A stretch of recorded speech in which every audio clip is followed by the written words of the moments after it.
Welcome to Realizing Resilience, a podcast from the Connecticut Women's Consortium.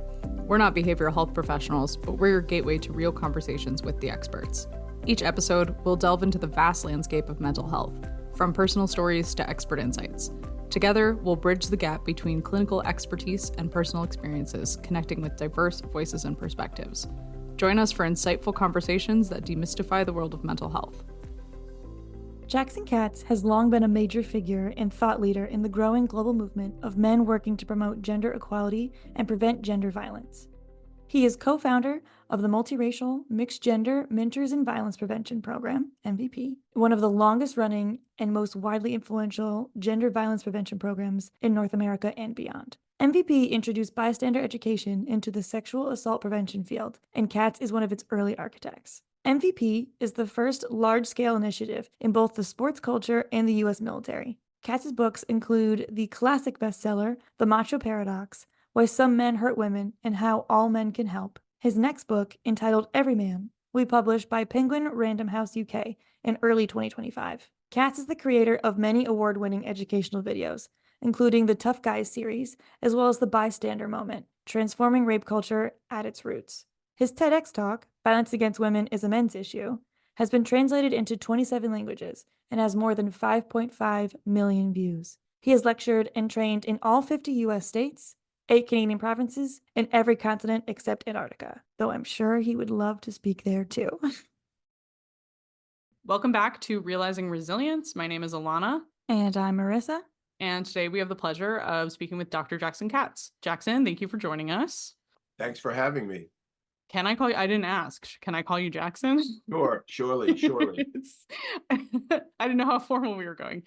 So if you could first just start off by telling us a little bit about how you got involved in the movement of men preventing gender-based violence. Sure. Well, I'm happy for this opportunity. I'm excited to be coming to Connecticut to do this leadership training in a couple of weeks, and I'm looking forward to our conversation. I've been doing this work since I was probably a sophomore in college back in the late Mesozoic era. It was a long time ago when I was a sophomore in college. And everybody has their own life trajectory, and it's impossible in a succinct way to explain why I was in a position as a 19-year-old to be fully embracing the idea that gender equality and preventing gender-based violence was like going to be a huge part of my life's work. But I do often refer to an event or a series of events when I was a young guy, when I was in college, enjoying my freedom quite robustly, coming and going as I pleased, including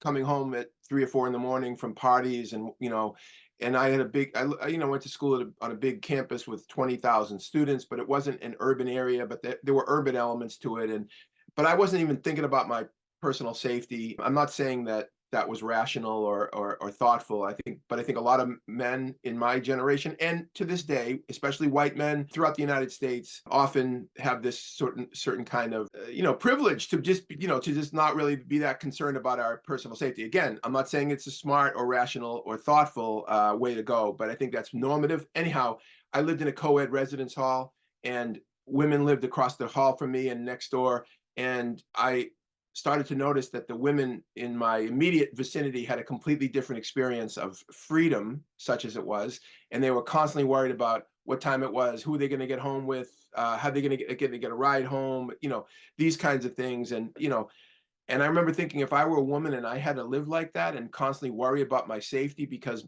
men, were potentially going to be assaulting me or, abducting me or whatever.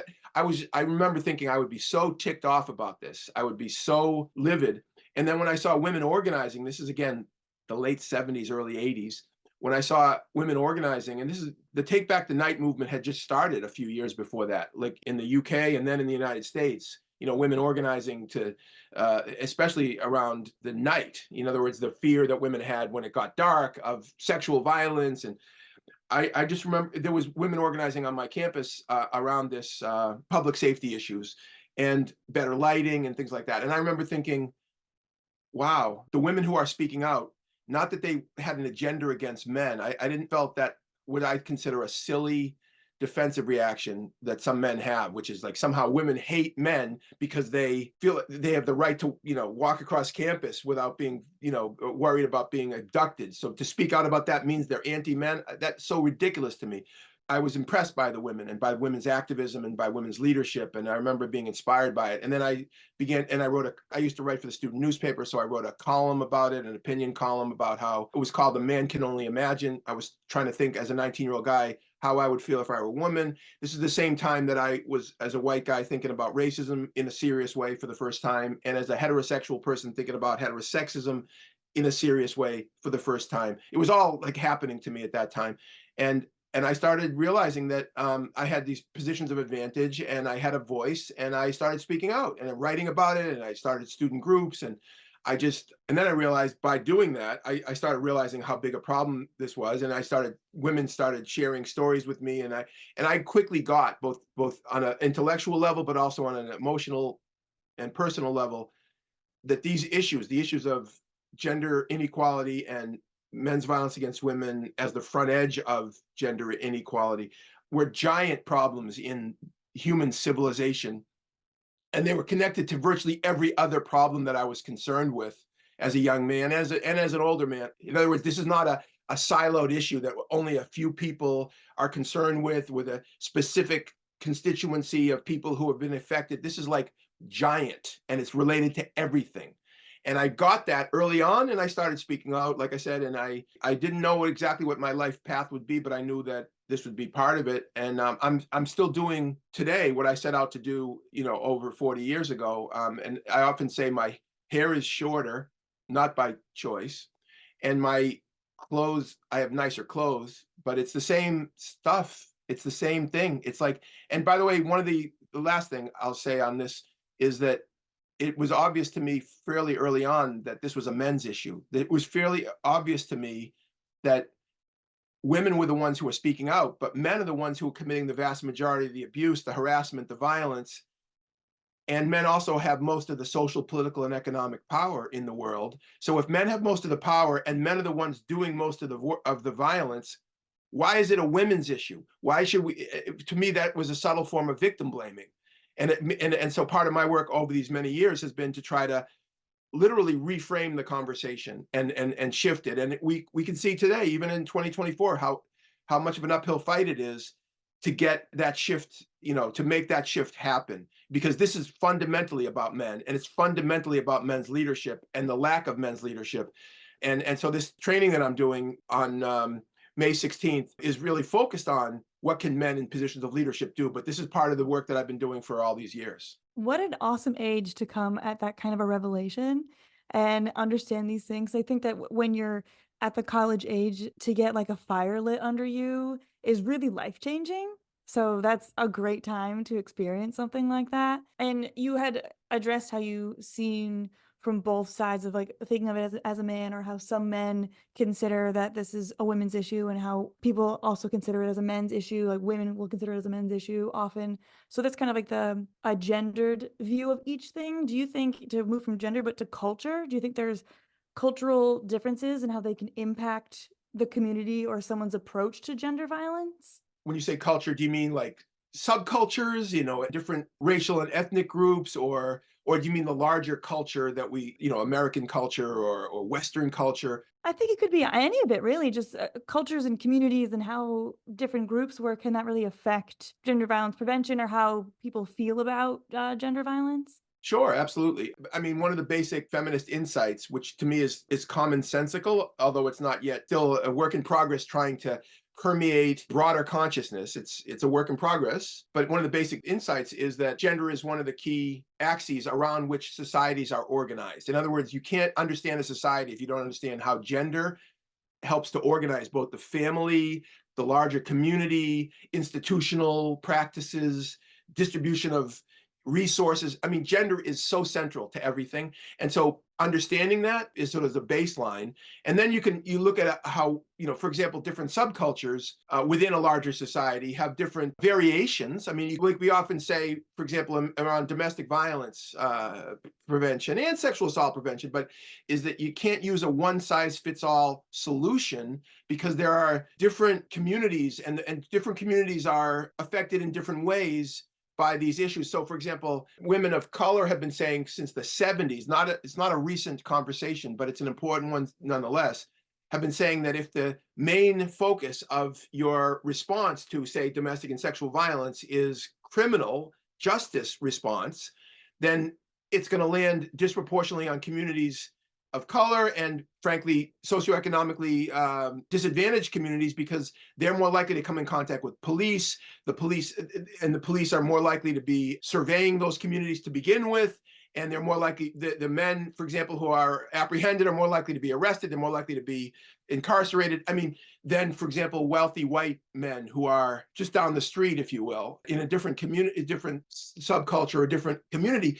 So you have to be thoughtful about the complexities and the differences between subcultures and communities. But frankly, in patriarchal societies, and by the way, it's not controversial to say we live in a patriarchal society. It's just a statement of fact. Anybody who watches the Barbie movie knows that we live in a patriarchal society. These are problems across the board, all over the world, in every society. And I travel and work all over the world, and at different rates, societies are addressing these issues. I mean, we have a long way to go. We have a long way to go, but we don't have a long way to go in terms of figuring out what's going on. We've known what's going on for decades. We know, for example, the dynamics of relationships, what coercive control and abuse in domestic violence relationships, or why there's so much sexual assault. This is not a mystery to people who know the field, if you will. It's not a mystery. It hasn't been a mystery for decades. The hardest challenge is political. The political challenge is, how do you change institutional practices? How do you shift social norms? And I spend most of my time trying to figure that out, right? And that's why in this training that we're doing on May 16th in Hamden, Connecticut, we're going to be looking at how, especially men in positions of leadership, in the community, in the workplace, in religious institutions, in obviously in law enforcement and criminal justice system, but way beyond that, in education, in media. In other words, there's so many men who occupy positions of influence within their domain, within their community, within their workplace, within their family, within their, the larger society, in fact, who are good people, but they don't know what to do. They don't know how to use their influence. They don't know how to use their platform. And I think there's an awful lot of untapped resources out there, especially in this case, in terms of men. And by the way, I always say that women's leadership, in a multiracial, multi-ethnic sense, women's leadership has been utterly world historical in its transformative impacts for decades, decades and decades. So this is not a critique of women's leadership. Women's leadership has been incredible. The missing piece has been men's leadership. But I think a lot of men don't know what that even means. And I think even the shifting the narrative to say that it is a leadership issue comes as a surprise to some men. They'll think, what does that mean? What do you mean a leadership issue for men? And then once you get beyond the first sort of inquiry, like when, or the doubts that some men might have, it's so obvious. It becomes so obvious. And then the question, why it's a leadership issue. And then the concrete stuff is, okay, now we have, if we've shifted our consciousness such that men in positions of leadership say, I do need to do more. I do need to be better. I do owe it to women, but I also owe it to men. I also young men. We need more adult men who are willing to start, really actively providing a new pathway and a new model for a lot of these young boys and young men who are growing up in a culture where, even though all the progress we've made, the misogyny that's coming at them, the fire hose of misogyny online and in the manosphere, in the Andrew Tates of the world, and the porn culture and all that, if we, as those of us who are adult men, aren't providing direct and really guided instruction to young men about how to be comporting themselves, especially around some of this fraught relationship stuff and sexual stuff, we're just ceding control, or we're ceding authority or influence to some really pernicious forces in their lives. And it's just completely a failure. And I don't think we can accept the status quo. Anyways, when I talk like this, and when men hear this, I think a lot of them haven't really heard it said like this. And then when you give them both conceptually and then practically, okay, this is what you can do. This is what, step one, step two, step three, institutionally, politically, culturally, in your family, in your relationship with boys, or young men, and then in your relationship with your peers. What can you do as a man in a peer culture? Not just adult men working with boys, but what about adult men in their own peer cultures? Because we have our own friends and colleagues and teammates, adult men. What are we doing? Are we speaking up? Are we challenging other men who make sexist comments? Are we asking each other or challenging each other to do better on a whole range of these subjects? If not, today's the best day to start. Let's and here's some examples of what you can do, and here's some support, and let's go. Yeah, I can imagine just you seeing this from so many different lenses and through such a long period of time. It's kind of like a whack-a-mole situation where it's like, I'm sure there are things that you've seen get better, like women's leadership, obviously, since the 70s and 80s has been massive, but internet culture, like particularly, is just a thing that I'm really fascinated by. And I think people also don't know enough about like how vicious online misogyny can be and how deep rooted it is, and like also how those beliefs kind of then translate into the mainstream. Well, absolutely. And honestly, I just wrote a book that's going to be published in early 25 by Penguin Random House UK, in other words, in London. And by the way, we haven't even been able to find an American publisher partner yet, because American publishing, and I've been rolling the ball up the hill for 30 years on this question, trying to get published in the mainstream of the United States publishing industry. They say the same thing, by the way, over and over again. This is a really important subject. I'm the person to write this book. The book is about men, men's responsibilities around men's violence against women. I'm the right person to write the book. It's an important subject, but we don't think there's a market for it. You need to find a small independent publisher or an academic press. And when this book is published in early 25, it'll be the first book in the English language. I think I could be contradicted, but I don't think so. I mean, I could find out that I'm wrong, but I don't think so. The first book published in the English language by a mainstream publisher about men's violence against women, written by a man. First time. This is 2025. It's unbelievable how challenging that is. The book, the name of the book is called Every Man: Why Violence Against Women is a Men's Issue and How You Can Make a Difference. And in the book, among the many things I talk about is the online universe, and both in terms of how influential it is in shaping certain kinds of norms. And especially, by the way, that was exacerbated by the pandemic, because so many young men, for example, and women and others, and again, I understand it's not just men or young men who are influenced by these things, but spend even more time than normal online and in online spaces. That's one of the reasons why Andrew Tate, that's not the only reason, but one of the reasons why Andrew Tate got so much traction is because a lot of young guys are, they're lonely, and they're living in their sort of online world. And and the porn industry, the porn is an online phenomenon. And by the way, it's also a form of media. And one of the things that I've been doing since the early 90s, actually even earlier than the early 90s, but certainly since the early 90s, is I'm a media literacy person. That's what my PhD is in: cultural studies and education. I make educational documentaries. My first is called Tough Guys, GUISE, Violence, Manhood, and American Culture. And it looks at all the ways in which it uses media as a framing device to talk about the ways in which cultural ideas about so-called manhood are connected to violence. In other words, the enactment of manhood through violence is a deep, deep feature in American and other world cultures, but the media is an incredibly important influence in all that.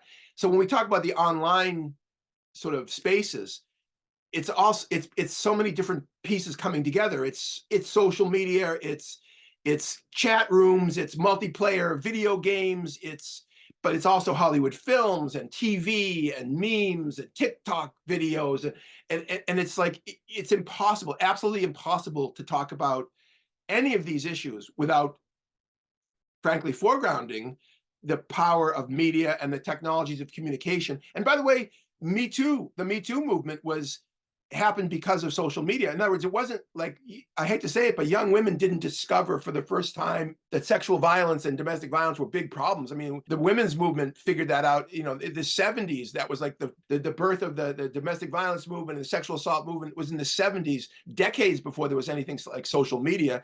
So people knew that these were huge problems, but young women in particular didn't have a voice. They didn't have a way to express what had happened to them, or the changes in media, the more opportunities for people's voices that were occasioned by the digital revolution is what made Me Too possible. And I often say about Me Too is that one thing that Me Too did was it didn't just give women, and young women in particular, a voice today to speak about what they've experienced.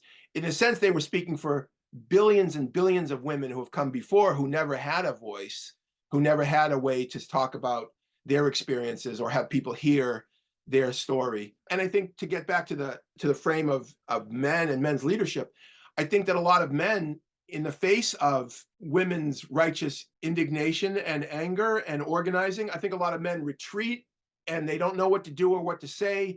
And they think the only thing that they should do is just be quiet and sit in the back, or listen to women and hear women's experiences, which is important. But I think that the next step is also important, which is, it's not just listening to women, it's also doing something about it.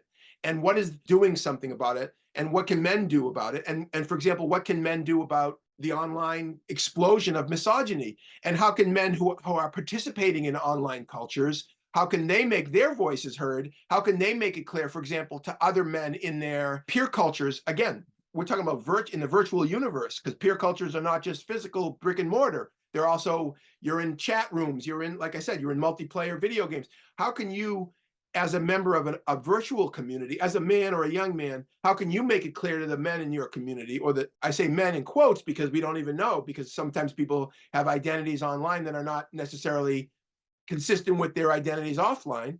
But how can you make it clear that you're not okay with that? And if you're a man and you say you're committed to justice and fairness and nonviolence, how can you participate in a community where other people presenting themselves as men are engaging in incredible misogyny? How can you participate in that, not speak up about it, and then say that somehow you're not part of the problem? We have to talk about this, and we have to be honest, and then I think we have to push each other to do better. I love that you're approaching it kind of like the media literacy lens as sort of the overarching theme, because well, that's everywhere. Like, that's culture. It's so deeply embedded. But I find too, with younger men, especially, I used to teach middle school. So I heard a lot of like the Andrew Tate rhetoric and boys saying things that I saw as coming from this like harmful place online and maybe leading to worse outcomes in the future. And I think kids and younger men are also so quick to be like, oh, you don't get it. You're old. You don't understand how the internet works. And so to kind of be aware of what's going on there and approach it from this like community familiar lens seems like such a good way to kind of like help people feel comfortable, because I imagine that there are people who even are like ready to have this conversation still have trouble taking accountability or figuring out what their role can be in a way that isn't going out and speaking in Congress or something. Right. Exactly. Everybody has to feel like they have a role to play. I mean, and not everybody's in a position of leadership. But honestly, in this training, the hope was we were targeting men who are already in positions or aspiring to positions of leadership and formal leadership, not just informal. But anybody can be an informal leader. One of the beauties of the concept of leadership is it's very expansive. In other words, a 16-year-old boy whose friend just told a rape joke, who turns to his friend and says, "Hey, dude, could you joke about something else? That's not funny," or "I don't think we should be joking about that." That 16-year-old boy has just executed a leadership protocol. That's what a leader does, right? Now, he doesn't think of himself as a leader. He has no credentials to suggest that he's a leader, but that's a leadership act. You're seeing a problem.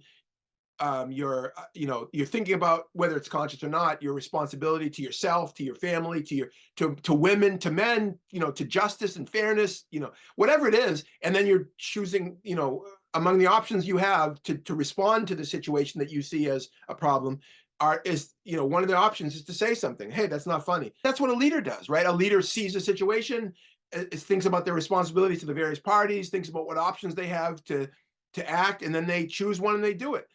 But so leadership can be informal, but it's also formal. And so, for example, if you're a person in Connecticut who has a political leadership platform, or you're in your workplace, you're a director, you're a manager, you're an executive director, you're in the police force, you're a captain, or you could even be a sergeant. You're in charge of a group of people. You have a chain of command.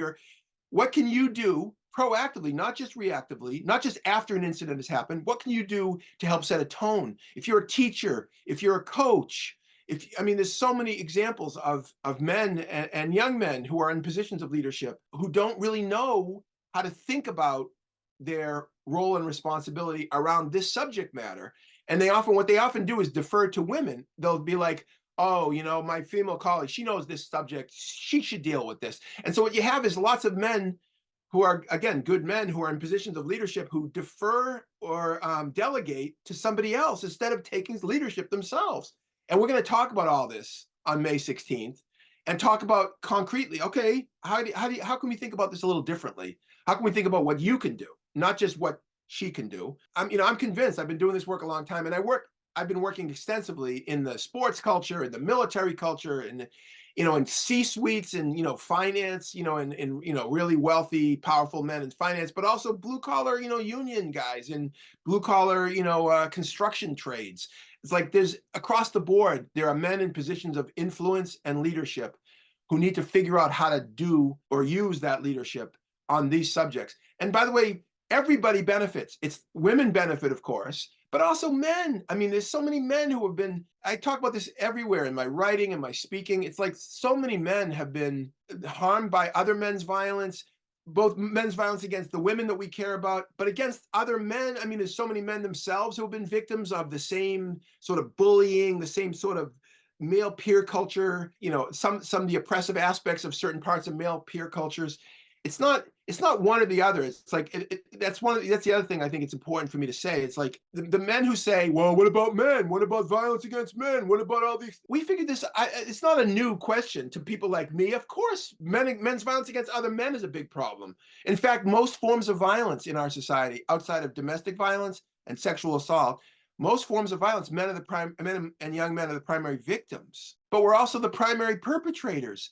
I mean, when it comes to murder, attempted murder, assault, aggravated assault, gay bashing, bullying, men and young men are the primary victims of all those crimes and abuses.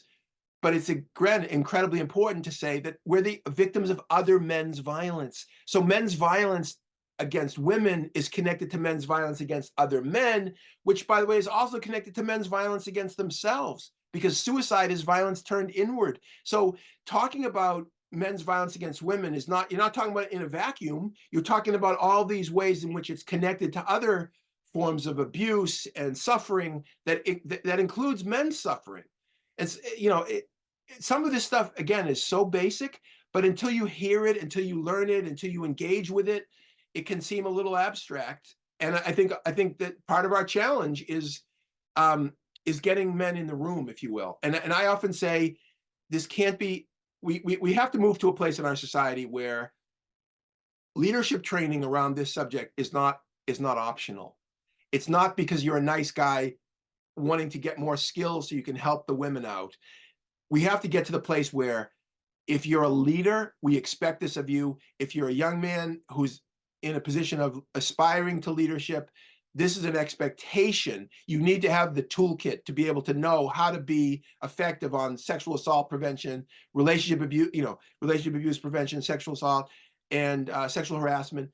Again, not because you're a nice guy helping out the women, but because you're a leader, and we expect that of our leaders. If we got to the place in our society where in every institution, in every community setting, in every workplace, this was understood as a leadership expectation and imperative, well, what would end up happening is a lot of the men who would never voluntarily sign up for training around this subject, they would go to it and they would do it because they were required to do it. And some of them would come in with their arms folded and say, oh, well, I have to go to this training, and which is the way a lot of men to this day go to these kind of trainings.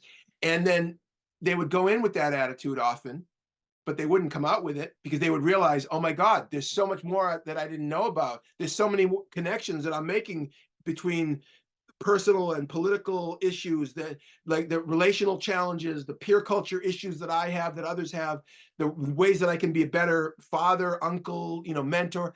There's so much that guys learn that they don't realize that they're going to learn, but you have to get them in the room because I think that's why defining it as a leadership issue and imperative is a game changer. And I think what we're going to be doing on the 16th, chipping away at the iceberg, but I'm telling you, I'm introducing a paradigm shifting approach that I think will take root. It is taking root. And over time, it'll become completely normative that if you're a man or a person, not just a man, if you're a person in any position of institutional, cultural influence or leadership, you're going to have to know all of this. It doesn't mean everybody's going to be an expert in the subject matter, but you're going to have to know some basics, or you're not going to be a good leader. And talking about your training that's on the 16th, I know that in the description online, it says that it's a highly interactive leadership training. You kind of go into a little bit of like what participants will expect and what that interactive piece is going to be. Sure. Well, I mean, it's a combination of different modules, and like I do exercises that are leadership exercises where it's very interactive in the sense that I'm not just lecturing. It's like I'm asking for feedback. We're writing stuff on the board. People are pushing back. I show video clips. I have all kinds of, it's multimedia in the sense that I show all kinds of video clips from real life, including from the Barbie movie, and sports figures and Charlemagne the God. I mean, there's all kinds of stuff in there with bringing media into the conversation. And we do bystander stuff because, I'm one of the architects of the bystander approach to prevention. So as a group, we'll go through some real life scenarios, putting men or young men in positions where and women and, again, and others, so that, everybody's welcome at the training, but I mean, we're focusing on men. We put people in positions where they're a friend, they're a teammate, they're a classmate, they're a colleague or coworker, and they see something around them happening. Somebody's experiencing something, somebody's doing something. What can they do to speak up? What can they do to interrupt? What can they do to challenge? Also, men in position of leadership. So you're in a position of leadership within your peer culture. Somebody comes to you and says that one of the guys in your organization, in your business, on your team, you're the captain of the team, say, is acting in ways that are making women feel unsafe. What are you going to do about that? You're the leader. Like, what are you going to do about that? Are you just going to walk away and say, I'm not going to get involved with that? Or how are you going to step up into your leadership role in that way? So we do that. And then at the end, there's going to be, I often do an exercise that people are supposed to come up with in small groups, 3 to 5 action steps. In other words, I don't tell them what to do. It's like they come up with a list based on, what we've done through the morning. And then they come up with a list of ways in which they can enact some of these ideas about leadership.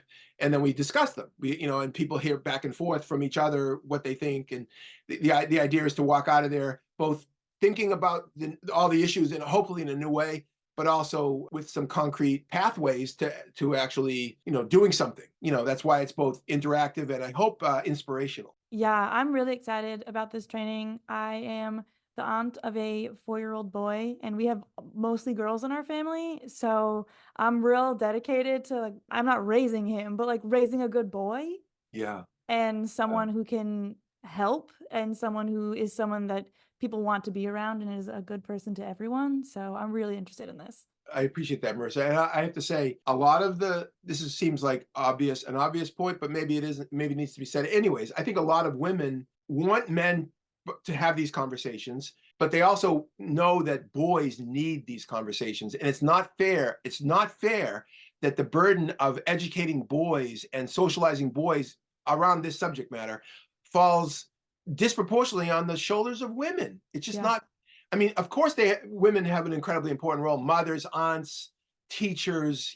There's so many ways in which women play a role in the lives of children and young people. God bless them. But it's just not fair that women have the added burden of socializing and educating boys and young men exclusively on this subject matter.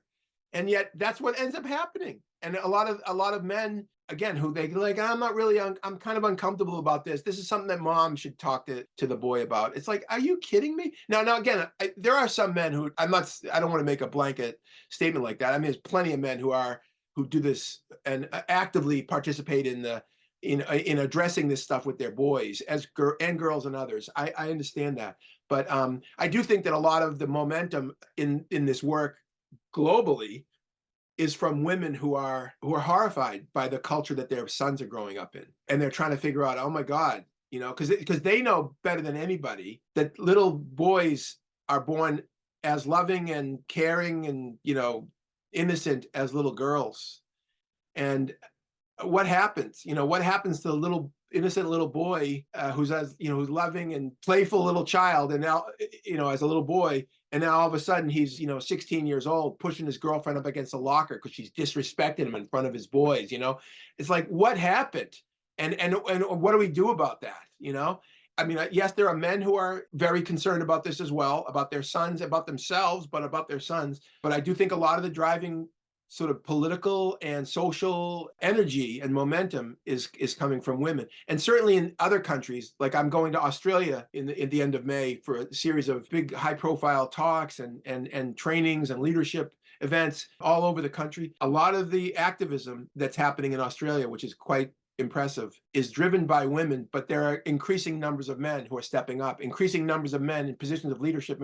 In fact, the prime minister, who's a man, has been making really strong public statements in the last few months, and in fact has appeared at rallies, and they say men's violence against women. They don't say violence against women. They say men and boys need to be engaged with this. This is a shift is underway in Australia. In Australia, there's some similarities between Australia and the United States. It has a very hyper masculine sort of national identity, even though there's a lot of really strong women in Australia. The country it does have a bit of a kind of a hyper masculine edge to it historically and even to this day. But even so, a lot of strong men are coming forward and saying, hey, the status quo is not working, and we need to we need to do it differently. And this is what we're going to talk about in Connecticut on May 16th. And and by the way, women are welcome, and others. I mean, it's not just men. So women who want to figure out strategies in their workplaces, in their communities, in their families, to engage and mobilize men and to think about what men can do especially in a leadership context. I mean, they're all welcome. Really looking forward to this training. Thank you so much for talking with us today. I think we had some great conversations, and I learned not only about your work, but also what's going to be happening at this training. So thank you so much for speaking with us. Thank you. Thanks very much, Marisa and Alana, and I look forward to seeing you in a couple of weeks. Absolutely. Thank you. All right.